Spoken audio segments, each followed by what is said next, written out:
Assalamualaikum warahmatullahi wabarakatuh. Perkenalkan, saya Lia Rahma dari kelas 2021A dengan NPM 212151034 dari Program Studi Pendidikan Matematika. Video ini dibuat untuk memenuhi salah satu tugas ujian akhir semester atau UAS, mata kuliah, TIK, dan media pembelajaran. Baik, langsung saja ke materi ya. Kali ini saya akan menjelaskan tentang operasi, penjumlahan, dan pengurangan dalam bentuk aljabar. Nah, untuk topik pembahasan pada materi kali ini ada 3, yaitu yang pertama pengertian aljabar, yang kedua ada operasi pemecahan masalah aljabar, dan yang terakhir ada operasi penjumlahan dan pengurangan bentuk aljabar. Langsung saja ke pembahasan yang pertama, yaitu mengenai pengertian aljabar. Aljabar merupakan cabang ilmu matematika yang menggunakan tanda-tanda dan huruf-huruf untuk menggambarkan atau mewakili angka-angka. A, B, C sebagai pengganti bilangan yang diketahui, dan X, Y, Z untuk bilangan yang tidak diketahui. Nah, huruf-huruf dalam aljabar digunakan sebagai pengganti angka. Bentuk aljabar sering melibatkan angka atau disebut konstanta. Nah, sedangkan huruf disebut perubah atau variabel dan operasi hitung. Variabel ini adalah suatu besaran matematika yang nilainya dapat berubah atau tidak konstan. Nah, untuk lebih memahami tentang aljabar, di sini ada contoh. Yang pertama ada 3A. Nah, 3A ini berarti 3 dikali A atau A ditambah A ditambah A. Contoh yang kedua ada A per 3. A per 3 berarti A dibagi 3 atau 1/3 dari A. Yang ketiga ada 2AB. 2AB ini berarti 2 dikali A dikali B atau AB ditambah AB. Yang keempat ada A dikali negatif B. A dikali negatif B ini berarti A dikali negatif B atau negatif AB. Selanjutnya ada 3A kuadrat. 3A kuadrat ini berarti 3A dikali 3A atau 3 dikali A dikali 3 dikali A atau 3 kuadrat dikali A kuadrat. Nah, selanjutnya ada A pangkat 1/3. Nah, A pangkat 1/3 ini berarti A akar pangkat 3. Lalu yang terakhir ada A kuadrat dikurangi 1/4, berarti A dikali A dikurangi 1 dibagi 4. Baik, langsung saja lanjut ke pembahasan yang kedua, yaitu mengenai operasi pemecahan masalah aljabar. Terdapat sebuah kasus, yaitu suatu ketika terjadi percakapan antara Pak Erik dan Pak Thohir. Mereka berdua baru saja membeli buku di suatu toko grosir. Kata Pak Erik, "Pak Thohir, kelihatannya beli buku tulis banyak sekali."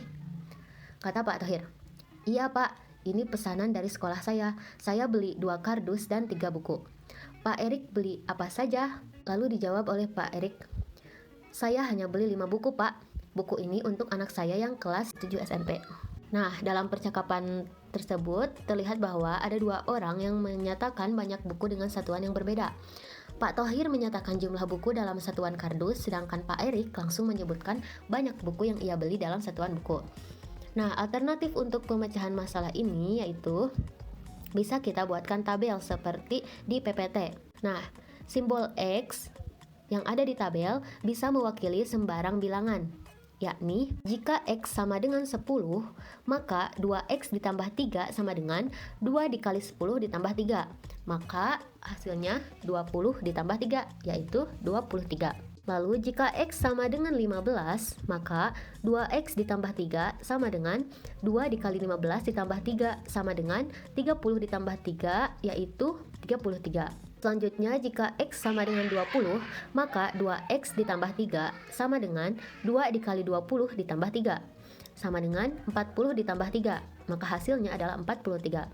Lalu jika X sama dengan 40, maka 2X ditambah 3 sama dengan 2 dikali 40 ditambah 3 sama dengan 80 ditambah 3, maka hasilnya 83. Yang terakhir, jika X sama dengan 50, maka 2X ditambah 3 sama dengan 2 dikali 50 ditambah 3, yaitu sama dengan 100 ditambah 3, maka hasilnya 103. Nilai pada bentuk aljabar di atas yang telah saya sebutkan bergantung pada nilai X. Baik, langsung saja kita ke pembahasan yang terakhir, yaitu mengenai operasi penjumlahan dan pengurangan dalam bentuk aljabar. Nah, di sekitar kita banyak sekali masalah sehari-hari yang berkaitan dengan penjumlahan dan pengurangan bentuk aljabar. Misalkan di dalam dunia perbankan, perdagangan di pasar, dan produksi suatu perusahaan. Salah satu contoh permasalahan yang menggunakan bentuk aljabar dalam dunia perdagangan. Permasalahannya yaitu Pak Maduri merupakan seorang pemborong beras yang sukses di Desa Dempo Timur. Pak Maduri mendapatkan pesanan dari pedagang pasar Pasean dan Waru di hari yang bersamaan. Pedagang pasar Pasean memesan 15 karung beras, sedangkan pedagang pasar Waru memesan 20 karung beras. Beras yang sekarang tersedia di gudang Pak Maduri hanya 17 karung beras saja. Nah, misalkan X adalah massa tiap karung beras, nyatakan dalam bentuk aljabar. A. Total beras yang dipesan kepada Pak Maduri. Pertanyaan B. Sisa beras yang ada di gedung Pak Maduri jika memenuhi pesanan pedagang pasar Pasean saja.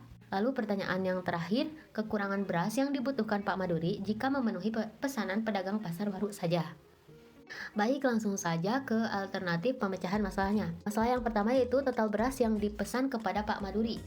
Jadi berapa total beras yang dipesan kepada Pak Maduri? Nah, caranya yaitu tinggal kita jumlahkan saja pesanan dari pasar Pasean dan Waru tersebut, yaitu 15X ditambah 20X. Nah, maka total pesanan beras yang dipesan kepada Pak Maduri ada 35X kilogram beras. Selanjutnya kita lanjut ke pertanyaan yang B. Sisa beras yang ada di gudang Pak Maduri jika memenuhi pesanan pedagang pasar Pasean ada berapa? Nah, sesuai dengan yang telah diketahui tadi di soalnya, pedagang pasar Pasean memesan 15 karung beras. Nah, sedangkan beras yang tersedia di gudang Pak Maduri ada 17 kantung beras. Kita kurangkan saja 17 karung beras yang ada dikurangi dengan pesanan dari pedagang pasar Pasean yaitu 15. Jadi 17X dikurangi 15X, maka hasilnya adalah 2X kilogram beras. Lalu pertanyaan terakhir, kekurangan beras yang dibutuhkan Pak Maduri jika memenuhi pesanan pedagang pasar Waru saja. Nah, di soal diketahui bahwa pedagang pasar Waru memesan 20 karung beras, sedangkan beras yang tersedia ada 17 karung beras. 17 dikurangi 20, maka hasilnya menjadi negatif 3X. Nah, tanda negatif ini menyatakan kekurangan. Nah, selanjutnya saya akan memberikan pengalaman saya yang mengalami kesulitan dalam menyelesaikan masalah matematika, yaitu dalam perkalian 6-9. Untuk angka 6 lipat 1 jari, yaitu jari ibu jari saja ya. Nah, untuk angka 7 lipat 2 jari, angka 8 lipat 3 jari, dan seterusnya. Jari yang dilipat ini adalah bernilai puluhan. Jika dilipat 1 maka bernilai 10, jika dilipat 2 maka bernilai 20, dan seterusnya. Lalu jari yang masih berdiri atau tidak dilipat adalah bernilai satuan. Kita ambil contoh untuk perkalian 7 dikali 6. Kita lipat 2 jari pada tangan kiri yang melambangkan 7. Lalu lipat 1 jari pada tangan kanan yang melambangkan 6. Nah, jumlah jari yang dilipat ini kita tambahkan. 2 ditambah 1 sama dengan 3. 3 ini adalah nilai puluhannya. Kita kalikan jari-jari yang masih berdiri atau tidak dilipat pada kedua tangan. Nah, di sebelah kiri ada 3 jari, di sebelah kanan ada 4 jari. Maka kita kalikan 3 dikali 4 yaitu 12. 30 ditambah 12 sama dengan 42. Terima kasih. Wassalamualaikum warahmatullahi wabarakatuh.